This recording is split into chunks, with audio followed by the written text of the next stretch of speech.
But I think I like Tevin Farmer against Gervonta. I think that's a cool marketable ass fight. Like, I think they should wait a little bit just because. I mean, Gervonta, when the fuck is he gonna fight? Who knows? But I think I know Tevin had made his first defense, but he got robbed. Remember in December when he fought that Asian guy, and they gave it to. That was in December, last year December, and they gave it to the Asian guy, and that was a robbery because everybody had Farmer winning that fight, and then they found out the Asian guy was on like fucking on steroids and shit. Right. So who knows? But then I like his story too. Is like he was persistent and he also has like losses in his record, like 3, right? Sorry. So it's like cool. Like he became champion. How nice. You know, that's pretty cool. But I do think he should make a little bit more defenses and then fight Gervonta. Yeah. But I would like that. At first I'm like, wow, Gervonta smokes his ass. But now I'm like, oh, that's interesting. It should be interesting. You know, it should be an interesting fight. I don't think it will be too one-sided. Yeah. But I like that They fight. should definitely let it marinate just a bit. Yeah, because it's his first defense, and I feel like he should enjoy his title a little bit more. But at the same time, who knows when the fuck Gervonta's going to fight again. So how long is that? He only fights once a year. So let's say they all fight somebody else. By the time Gervonta fights one more person, Tevin Farmer probably already fought 2 more. Yeah. You know, so who knows? I don't. But I like that fight a lot. I forgot who he's fighting. He's fighting, they're like mentioning somebody, but I forgot who. I just read it like 2 days ago, and I'm like, oh, that's a good fight. Like that's a good competitive fight. But honestly, I can't remember. I'm gonna check it out. So what did you think about Andre and his opponent's performance? I think, like you guys said, that like how you said with Crawford, how he should have finished Benavidez. This guy had like 2 weeks notice. Like 2 weeks notice, and it went the distance, and he dropped them a shitload of times. Yeah. But this guy had a really good chin. Now, the first drop was a slip. Yeah, the first was a slip. He slipped, and then he caught him as he was already down, which I thought that was bullshit. Like, what are you doing? Like that should have been like, or like a point off, because, I mean, not really. I mean, I guess they don't do that till like it's. But like you said, give him time to recover because it was a slip, and then he punched him when he was down. The second was a slip, and then did you guys see it was a double knockdown? And they didn't mention that shit. Yeah, because the camera just focused on. Yeah, but if you see it on the other angle. Didn't you post a video about that? Yeah, in the other angle, he was down. He was staggered. He wasn't hurt, but he was like, oh shit. Like his glove like kind of touched the camera. He went down, and they didn't count that shit. And I'm like, the zone, you're showing some shit. The zone, I see you already. Yeah, when I saw it working live, your camera angles. When I saw it live, I saw Andrade like go down. I'm like, he must have slipped because the ref didn't say anything. No, he went down. Yeah, but he actually got hit. Yeah, he got hit. They both hit like each other, like they traded hooks, and Dre went down too. Andre went down, and I saw that, but the camera went to him. I was like, wait. Yeah. Yeah, so I felt like. Didn't he hurt something like his shoulder? I don't know. Yeah, that's what they were saying. That's why. Andre? Yeah. Before the fight? No, during the fight. Like in the 4th round or something. That's what they were saying. No, I never heard that. They always say that for like a lackluster performance. That's Mayweather's favorite excuse, huh? He fought well. He fought really well. He wasn't sloppy. Like just because he knows that this guy has a weak chin. I mean, a good chin doesn't mean. Or I already dropped him, so let me just fucking unleash like a mother. Like he did. Oh no, he was very tentative. He was like, because this guy had also his reach and his power. Yeah, so I feel like he was pretty smart. I would still like to see that Billy Saunders fight. We're saying now because he won, they're gonna put him against Canelo, so that Canelo could become like not undisputed. Because now we're gonna see with Jacobs who gets the IBF, but it would be another belt for Canelo and a nice payday for Andre. But who knows? I think they're both DAZN, so I don't think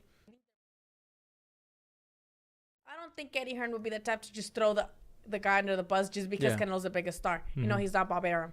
I don't think he's pretty, you know, his little games are weird, but I don't think he would throw Andre right away with Canelo, no. just for the belt. You have to kind of like spread the calendar, so you kind of have to still keep him, you know, marketable and winning. Exactly. So you gotta kind of keep your top guys winning. I would like to see that Billy Joe fight. I still think it would be very interesting. Yeah. I would like to see that. Who do you favorite in that fight? I don't know, because you know, a lot of people love BJ after Lemieux, but shit, my grandma could probably outbox Lemieux. Anybody with a decent boxing IQ, you don't even have to be like super boxing generalship, like ring generalship. You just gotta be a boxer more than a puncher. Yeah. Because I think anybody with that boxes don't be a spike. Can beat Lemieux. You know, anybody could beat him that has a nice boxing IQ. That's why he fucked up Curtis Stevens so fucking bad, because he's also just come forward. So when I'm come forward and you're come forward and we both got power, but I got more power, bitch, I'm gonna lay you the fuck out. And it was on his birthday too, or his mom's birthday. I thought that shit was sad. Huh? What's your record?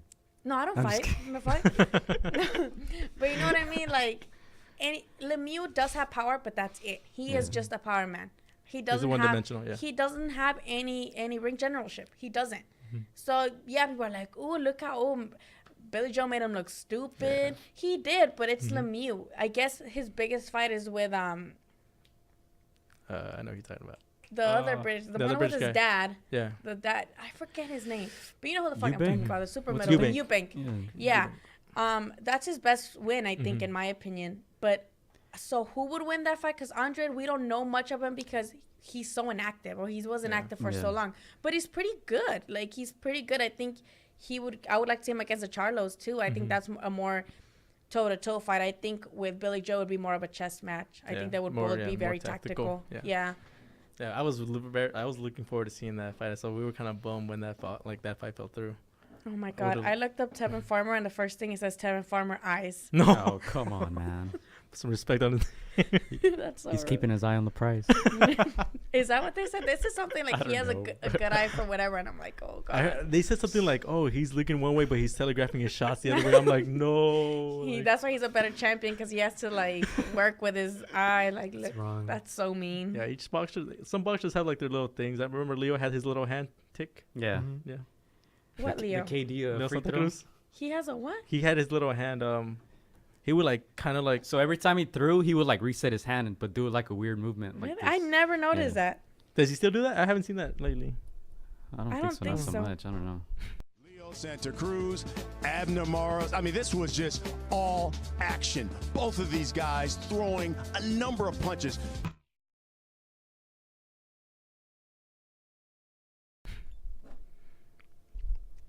Yeah, but we want to ask you more questions too, because we just fast forwarded big time, right?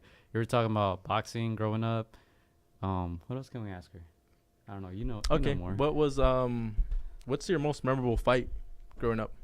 Like that one fight that you're just like, oh my goodness, that was it. That's the fight that got me like more invested into boxing, because at first my dad would just sit. We would just sit down and watch that shit, comiendo pan and like drinking coffee, just because my dad was watching. We only had one TV, you know. So what are we gonna do? But I think the fight that like culminated my childhood and like got me so like, this is what I love. It has to be the trilogy with Barrera and Morales. It has to be. That was the fight that I watched that I was like, I love boxing. I love the passion between those guys, because these guys, they couldn't even see each other. Like at press conference, se aventaban putazos right away. That's how you know that it was real, because it wasn't like just, they hated each other. And I know Barrera 1, 2 out of 3, but I love Morales. Yeah, same here. I don't like Barrera. I think for that reason. I didn't like Barrera because he was trying to make it seem like Terrible was like naco and shit. Yeah, I don't like tried that to seem like he was. I don't like that shit. He's like, oh, eres vulgar. He's like, eres vulgar. Tú, you know, like, vete para allá con tu vulgaridad and shit like that. I'm like, yo, like, no. You know, I don't like that shit. I don't like that shit. I like Barrera, his fight against Nassim. That was amazing. Muchachos. You know, but I still feel like Terrible Morales had such just. Yeah. I loved him, and that trilogy, I think that's what got me like super emotionally invested too into boxing. Yeah. And Pacquiao, because my dad, I don't know, maybe it's just like daddy issues and shit, but like my dad, he loved Pacquiao and he called him Pacquiado or something like that.